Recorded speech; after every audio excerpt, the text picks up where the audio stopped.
wabarakatuh. Baik, Ustaz Mansur, sebagai mukadimah ya di kesempatan edisi kali ini dengan tema kita ingin selamat, jujurlah. Baik, monggo Ustaz, pada pendengar. Ya, terima kasih. Assalamualaikum warahmatullahi wabarakatuh. Bismillahirrahmanirrahim. Alhamdulillahirabbil alamin. Wassalatu wassalamu ala asyrafil anbiya'i wal mursalin sayyidina wa nabiyina wa habibina Muhammadin wa ala alihi wa ashabihi ajmain, amma ba'du.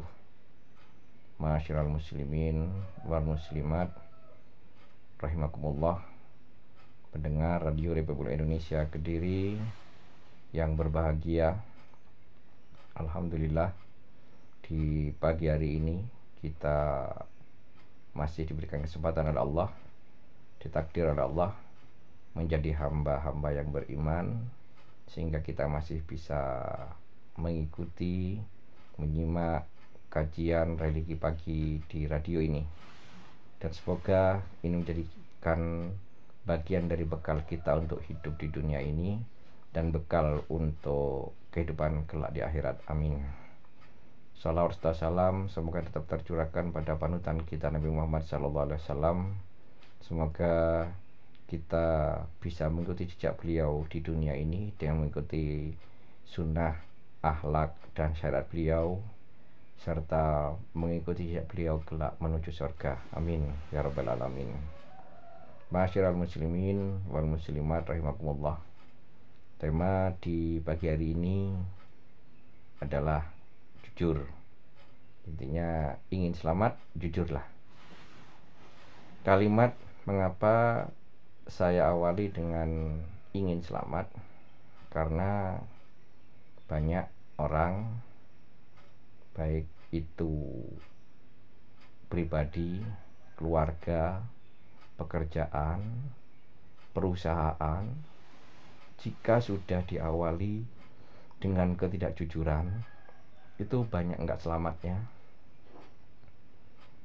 Logikanya saja, kita misalnya di jalan umum, jika kita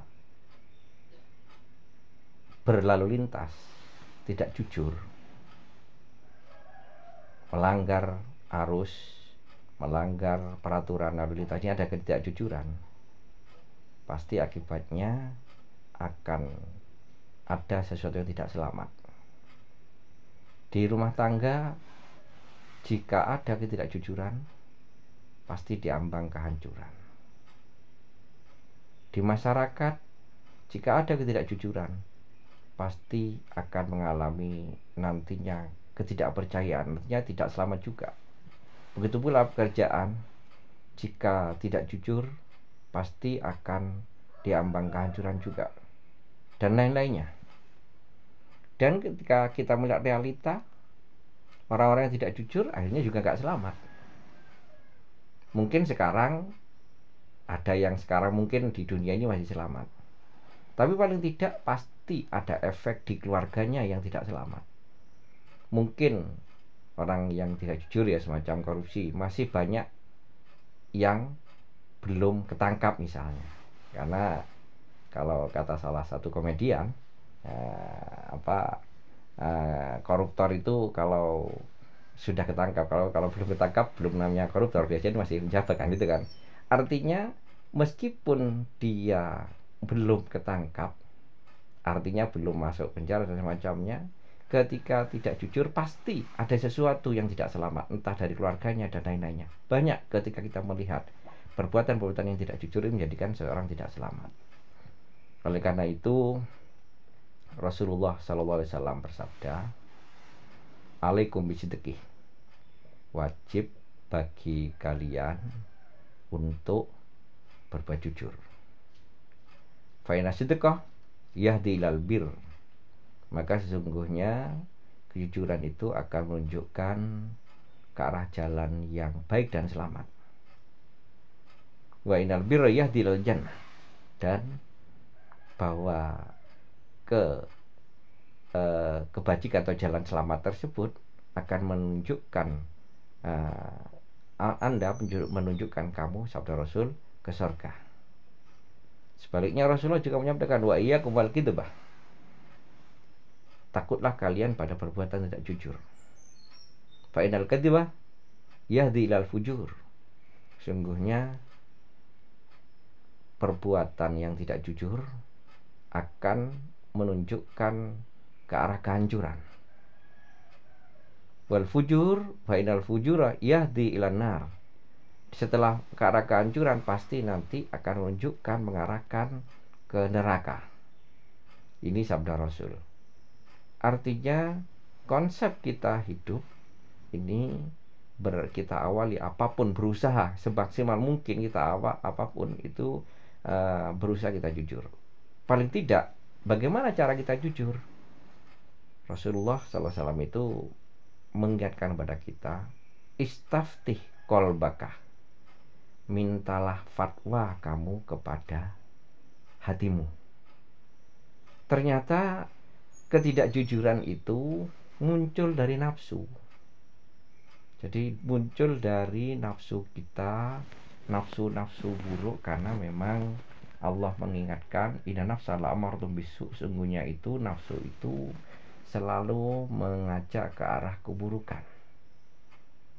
Illa marima rabbi, kecuali atas kasih sayang Allah. Artinya perbuatan ketidakjujuran ini ternyata perbuatan nafsu untuk memperoleh suatu keinginan nafsu, maka mencari cara nafsu itu salah satunya tidak jujur. Intinya menghalalkan segala cara dari nafsu yang berpikir itu pasti. Ketika namanya menghalalkan segala cara, ini berarti ada ketidakjujuran. Ini perbuatan nafsu. Oleh karena itu Rasulullah mengingatkan agar hidup kita ini bisa jujur, maka mintalah fatwa kamu, mintalah nasihat kamu kepada hatimu. Masalahnya memang dalam tubuh kita itu ada nafsu, ada hati. Kalau nafsu pasti mengajak ke arah yang tidak jujur. Ingin barang A, bagaimana saya memperoleh barang A itu dengan berbagai macam cara. Ingin lulus ujian, bagaimana saya lulus ujian itu dengan berbagai macam cara, salah satunya memang yang tidak jujur. Ini selalu nafsu itu mengarah ke seperti itu. Maka dengan sabda Rasul, pesan Rasul tadi, mintalah kamu petunjuk, mintalah kamu nasihat ke hatimu. Bagaimana hatimu? Nah, nurani kita yang memang diselimuti oleh ruh yang suci, inilah yang dapat mengarahkan kita ke arah jalan yang benar. Jadi dalam tubuh kita ada nafsu yang tadi selalu diliputi, bahkan mudah dekat sekali dengan tipu daya setan, dipengaruhi setan. Dan memang ketika ingat sesuatu yang buruk, ingin cepat untuk dikerjakan, ingin sesuatu yang kelihatan tidak baik, ini mudah untuk terbawa arus. Tetapi kalau hati nurani yang di situ dipenuhi dengan nur Allah, hati nurani ini makanya kadang-kadang disebut hati nurani, karena memang ada nur atau cahaya dari yang maha melihat, yaitu Allah. Kemudian yang kedua, memang hati kita ini sangat dekat dengan ruh yang suci. Ruh awal yang Allah tiupkan pada kita adalah ruh yang masih fitrah, masih suci. Inilah yang dapat memberikan pertimbangan kepada kita apa yang harus kita lakukan. Maka sebelum berbuat apapun, tengoklah ke dalam, tengoklah hati nurani, bertanyalah kepada hati, benar apa enggak. Pasti orang yang masih punya hati itu pasti berpikir, jangan orang yang punya. Sedangkan orang yang tertutup hatinya itu di relung yang paling dalam itu menyatakan perbuatan ini enggak benar ini. Perbuatan misalnya perbuatan zina ini enggak benar ini. Perbuatan korupsi ini enggak benar ini. Perbuatan menipu ini enggak benar ini. Di hati, relung hati yang paling dalam pasti menyatakan seperti itu. Entah dia gembong mafia misalnya, di hati nuraninya masih ada untuk mengajak ke arah kebaikan. Maka inilah syarat untuk kita bisa berbuat jujur. Agar kita selamat, pasti kita berawal dari bagaimana kita menengok di hati, bertanya di hati, meminta nasihat hati. Langkah yang kedua, untuk kita bisa berbuat jujur. Kalau tadi yang pertama tadi kan melihat self introspection, self evaluation, melihat diri kita, mengintrospeksi diri kita, kemudian melihat hati kita.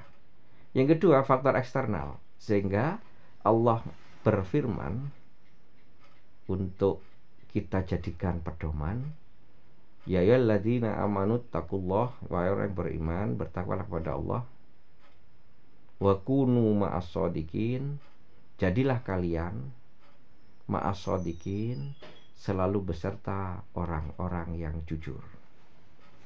Artinya, penyebab ketidakjujuran salah satunya adalah pergaulan, faktor eksternal. Kalau tadi internal, kembali harus bertanya ke dalam hati. Faktor eksternal ini juga pasti berpengaruh. Wa kunu ma'as shodiqin, jadilah kalian orang-orang yang selalu berusaha bersama, bergaul dengan orang-orang yang jujur. Artinya ketika ada seseorang indikasi jujur, kita berusaha berteman dengan orang tersebut. Maka pasti kita akan selamat. Karena pasti kita akan terbimbing, terbawa arus ke arah hal-hal yang baik. Karena mengedepankan kejujuran. Paling tidak jujur dari hati nurani dulu. Kemudian jujur dalam bersikap, jujur dalam berucap. Karena bentuk jujur dalam bersikap dan berbuat ini akan kelihatan dari langkah orang yang kemunafik-munafikan. Itu dari langkah orang yang memang benar-benar polos lugu dapat kita lihat. Maka dari situlah kita bagaimana berkumpul agar hati kita terbawa arus juga ke arah yang baik-baik. Maka berkumpullah kalian dengan orang-orang yang jujur. Kemudian langkah yang ketiga sebenarnya hampir sama dengan langkah yang kedua. Allah mengingatkan, wasbir nafsakah ma'alladzina yad'una rabbahum bil ghadwi wal ashi yuriduna wajhah. Yaitu kita berusaha, ini di firman Allah, wasbir, sabarlah kamu, berusaha bergaul. Jadi sabarlah kamu untuk berusaha bergaul ma'alladzina yad'una, dengan orang-orang yang selalu berdoa kepada Tuhannya, baik pagi maupun sore. Intinya langkah yang ketiga untuk membawa hati kita ini, langkah kita ini, hati kita jujur dan kita bisa ikut hati. Yang kedua, dengan ikut lingkungan sekitar. Yang ketiga, ikut atau sering berkumpul atau bareng-bareng dengan orang lain untuk berdoa. Artinya untuk membuat hati kita lebih, perbuatan kita lebih jujur, sering-seringlah kita berkumpul dengan orang-orang yang ahli berdoa. Orang-orang yang suka berdoa, orang-orang yang suka beribadah, intinya itu. Kalau sudah orang jauh dari ibadah, karena salah satunya sholat itu mengajarkan kita jujur. Bagaimana tidak? Kalau sholatnya di luar waktu, berarti tidak jujur ya. Berarti sholatnya batal. Kalau dalam sholat itu tidak menutup aurat, misalnya ada yang terbuka sedikit aurat, sholatnya batal. Begitu pula ketika sholat itu tidak menghadap kiblat, kita berkeusaha komitmen menghadap kiblat, sholatnya batal. Artinya orang-orang yang beribadah ini indikasinya lebih banyak jujurnya daripada bohongnya. Intinya itu. Maka 3 langkah kita agar kita selamat, yaitu berbuat jujur. Untuk bisa berbuat jujur, maka 1, mintalah nasihat ke hatimu, mintalah petunjuk fatwa dari hatimu.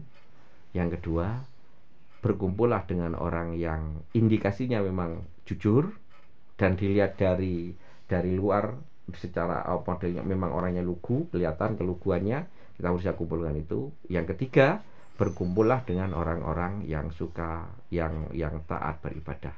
Insya Allah dengan demikian cahaya Allah akan meliputi kita, dengan terkena bias orang-orang yang di sekitar kita yang baik-baik, yang akhirnya menjadikan kita orang yang berbuat sesuai dengan nurani, berbuat kejujuran, dan insya Allah hidup kita pasti selamat. Selamat dunia kita pasti selamat, apalagi akhirat kita dengan satu langkah yaitu kejujuran. Semoga Allah menjadikan kita orang-orang yang sesuai, menjalankan sesuai dengan syariat, sesuai dengan nurani. Insya Allah kita akan menjadi orang-orang yang beruntung. Kurang lebihnya mohon maaf. Akhirul kalam. Wallahu muwaffiq ila aqwamit thoriq. Wassalamualaikum warahmatullahi wabarakatuh.